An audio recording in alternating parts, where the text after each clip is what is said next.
Hello guys, so nandito ako sa 7-Eleven. So, bibili ako ng card by using iPhone machine. Ito, dyan kayo bibili. Dyan kayo mamimili kung ano yung SIM nyo. Sa akin kasi guys, okay card. So, ito yon. So, ito lang ginagawa ko guys. Ito, dyan kayo bibili. Dyan kayo mamimili kung ano yung SIM nyo. Sa akin kasi guys, okay card. So, ito yon.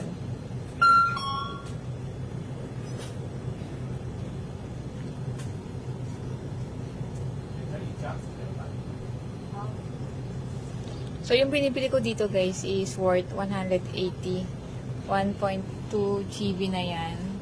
So, nasayang kung paano mo siya titipirin sa isang buwan. So, ginagamit ko lang to guys pag importante yung mga ka-chat ko, ganun.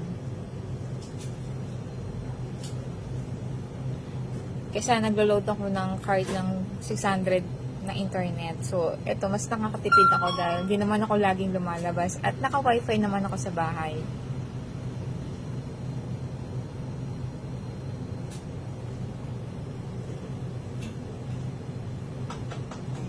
So, yun ang magandang advantage nito kasi kaya mo siyang tipirin, matitipid mo siya ng 180 sa isang buwan kung hindi mo siya madalas gamitin. Gaya ko kasi naka-wifi lang naman ako sa bahay, kaya hindi ko siya magagamit. Pag lumalabas lang ako, guys. Siya-siya-lapan.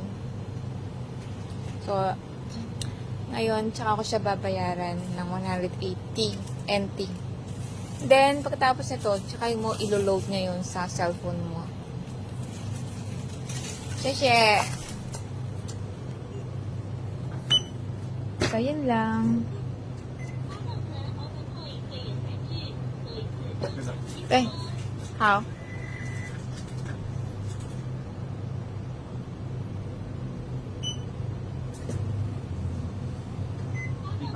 Okay, how? Ayan, 180. So, ito'y parang emergency lang natin pag meron tayong importanteng i-chat. O, diba? Hindi na natin kailangan mag-load ng 600. Yan, okay na yan. Very useful ito sa mga katipid sa gaya kung may wifi sa bahay. At bira lang naman ang lumalabas. So, 180 lang yan, guys. So, guys, meron pong ibibigay sa inyo yung 7-Eleven kasama itong resibo. At may makikita kayong 14 digit. So, ito po yung ilo-load natin doon sa cellphone natin. So, ganun lang kadaling mag-load. Thank you, bye!